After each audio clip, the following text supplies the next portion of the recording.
जय माता की। आप सभी का हमारे YouTube चैनल जय माता की पे बहुत बहुत स्वागत है।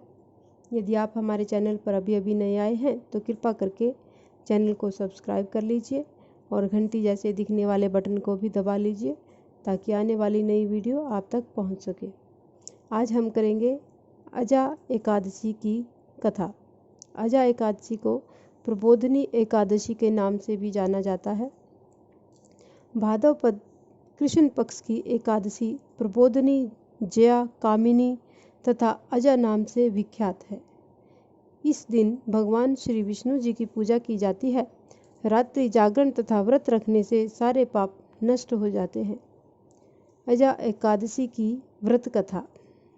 पुराणों में वर्णन आता है कि एक बार सत्यवादी राजा हरिश्चंद्र ने स्वप्न में ऋषि विश्वामित्र को अपना राज्य दान कर दिया। अगले दिन ऋषि विश्वामित्र दरबार में पहुंचे तो राजा ने उन्हें अपना सारा राज्य सौंप दिया। ऋषि ने उनसे दक्षिणा की 500 स्वर्ण मुद्राएं और मांगी। दक्षिणा चुकाने के लिए राजा को अपनी पत्नी एवं पुत्र तथा स्वयं को बेचना पड़ा। राजा हरिश्चंद्र को एक डोम ने खरीदा। डोम ने राजा हरिश्चंद्र को शमशान में नियुक्त करके मृतकों के संबंधियों में कर लेकर शवदाह करने का कार्य सौंप दिया।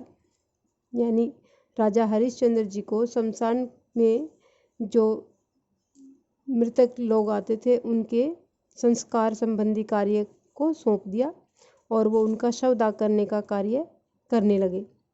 उनको जब वह कार्य करते हुए कई वर्ष बीत गए तो एक दिन अकस्मात उनकी गौतम ऋषि से भेंट हो गई।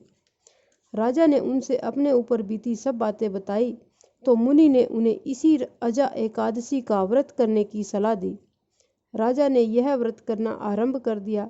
इसी बीच उनके पुत्र रोहतास को सर्प के डसने से स्वर्गवास हो गया। यानी उनका एक इकलौता पुत्र था जिसको सांप ने डस लिया और उसकी सांप के डसने के कारण मृत्यु हो गई। जब उसकी माता अपने पुत्र को अंतिम संस्कार हेतु शमशान पर लाई तो राजा हरिश्चंद्र ने उससे शमशान का कर मांगा, परंतु उसके पास शमशान का कर चुकाने के लिए कुछ भी नहीं था। उसने चुंदड़ी का आधा भाग देकर शमशान का कर चुकाया। तत्काल आकाश में बिजली चमकी और प्रभु जी प्रकट हो गए और बोले, महाराज, तुमने सत्य को जीवन में धारण करके उच्चतम आदर्श प्रस्तुत किया है। तुम्हारी कर्तव्य निष्ठा धन्य है। तुम इतिहास में सत्यवादी राजा हरिश्चंद्र के नाम से अमर रहोगे। भगवत कृपा से रोहित जीवित हो गया। यानी रोहतास जो उनका पुत्र था वो जीवित हो गया। तीनों प्राणी चिरकाल तक सुख भोग कर अंत में स्वर्ग को चले गए। इस प्रकार से यह अजा एकादशी की कथा संपूर्ण होती है। इसी प्रकार की अन्य और रोचक धार्मिक कथाओं को सुनने के लिए हमारे चैनल को कृपया सब्सक्राइब करें। धन्यवाद।